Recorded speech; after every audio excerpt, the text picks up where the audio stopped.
حضرتك كله تمام؟ الحمد لله تمام الحمد لله. فندم ممكن تطمنا على شيكابالا؟ انا كان معايا خبر ان نادي الزمالك بعت فاكس رسمي للاتحاد الدولي وحضرتك متولي الملف علشان شيكابالا يعني تأيدوه، مظبوط كده؟ هو كان الفترة الأخيرة كان الاتحاد الدولي طلب بعض المستندات يعني.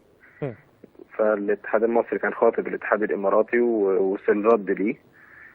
بيقول إن اللعيب فعلا اترفع من قائمة نادي الوصل يوم 31 يناير. كويس. فطبعا أرفقنا كل المستندات دي والمستندات اللي أرسلها للاتحاد الإماراتي وفسخ التعاقد، وتم إرساله النهارده للاتحاد الدولي يعني. تمام. لا ناصر بيه، معلش هستغل وجود حضرتك معايا عشان نحاول بس نفهم الناس يعني. هو حضرتك دلوقتي، انا الخبر اللي معايا بيقول ان من المستندات اللي راحت للاتحاد الدولي النادي الوصل رفع شيكابالا يعني رفع اسم شيكابالا او استغنى عن شيكابالا قبل يوم 31 يناير. هو العبره بان النادي سابك امتى ولا انت تتأيد امتى؟ يعني انت لازم تتأيد قبل قفل القيد ولا ممكن تمشي النادي الثاني سابك امتى فمن حقك ان انت تتأيد اي وقت؟ لا يعني هو في ممكن اللعيبه طبعا بيبقى ليها حق ان هي تتأيد في اي وقت، زي عمرو زكي كده مثلا تم قيده خارج فتره القيد عندنا في مصر. ولكن بيشترط ان انت تكون انتهى عقدك خلال فتره القيد هنا داخل مصر يعني. فبناء على كده طبعا هو الوضع بتاع شيكابالا شويه استثنائي شويه، فبنحاول ان احنا نلتمس من الفيفا ونوضح الموقف بتاعه بحيث ان احنا نسعى طبعا ان هو يتم قيده يعني. معلش يا فندم تاني انا اسف، هو عمرو زكي في تشابه بينه وبين شيكابالا في الحاله؟ هو عمرو زكي فسخ برضه عقد مع النادي التركي، وبناء على كده تم قيده مع نادي انبي هنا في مصر خلال فتره القيد. ايه الفرق بين شيكابالا وعمرو؟ عمرو كان انهى عقده مع نادي التركي كان قبل انتهاء فتره القيد هنا في مصر. كويس. وشيكابالا نفس القصه زي ما حضرتك بتقول؟ شيكابالا نفس القصه، ولكن رسميا يعني انتهى الموضوع كان بعد انتهاء فتره القيد، ولكن اترفع فعلا من قائمه نادي الوصل خلال فتره القيد قبل لما فتره القيد تنتهي في مصر. فبناء على كده احنا بنستند على هذا الموضوع وبنحاول ان احنا نستثني شيكابالا، لان طبعا لما انهوا قيده مع في نادي الوصل تعتبر فتره اعارته انتهت.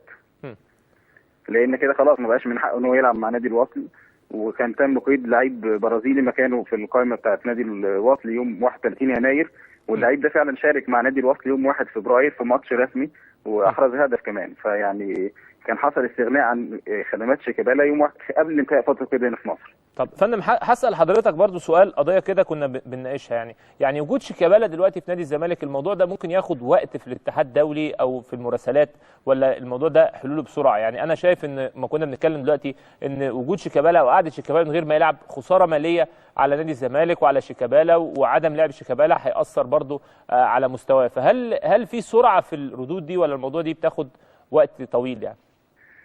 لا هو طبعا الموضوع ما بياخدش وقت طويل، هو يعني خلاص بعد لما تم ارسال كل المستندات اللي الفيفا طلبتها الموضوع دي بيتم النظر فيها وبيطلع فيها قرار سريع يعني، طبعا عشان في استعجال للموضوع عكس الامور الاخرى يعني. ولكن طبعا انت عارف بس انت اتحطيت في وضع زي ما حضرتك بتقول كده، سواء خساره لشيكابالا او خساره لنادي الزمالك، انت اتحطيت قدام وضع استثنائي، فانت لازم طبعا بتسعى بكل الطرق ان انت تحاول تحل هذا الموضوع يعني. طبعا. هو فندم انا برضو يعني هناقش حضرتك حته حضرتك مش متخصص فيها قوي، بس انا بحب شيكابالا جدا، بس انا لايم على شيكابالا ان هو المفروض اللعيب المصري لو بيلعب بره في حته او حاجه لازم هو بيمشي او بيفسخ او بيتنازل او بيعمل اي حاجه يبقى عارف التوقيتات، يبقى عارف هو هيجي هنا هيروح حته بره الامور فيه ايه يعني. مش عارف حضرتك مأيدني في الحته دي ولا مختلف؟ هو الموضوع خلي بالك حضرتك ان هو كان خارج اراده شيكابالا حضرتك يعني. الموضوع هنا مختلف، لان شيكابالا لما يعني فسخ عقده ما كانش هو يعني برغبته الشخصيه.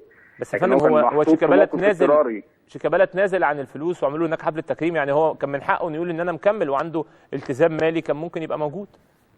ولكن هو طبعا شيكابالا بيبص الناحيه الماديه على قد ما هو بيبص ان هو يحاول ان هو يستمر في اللعب طبعا، فعشان كده ما كانش هو لو كان استمر مع نادي الوصل ما كانش هيقدر يلعب معاهم لغايه اخر الموسم. فمن خلال كده بيحاول ان هو احنا طبعا بعد لما فسخ عقده بنحاول ان احنا نعمل له استثناء بحيث ان هو يبقى من حقه يلعب في الفتره اللي جايه دي قبل ما الموسم ينتهي ان شاء الله يعني. تمام يا فندم. يعني بشكر حضرتك استاذ ناصر عزام، بشكر حضرتك شكرا جزيلا مستشار القانوني لنادي الزمالك. ويعني برضو انا بعد مداخله استاذ ناصر عزام انا متمسك برضو بوجهه نظري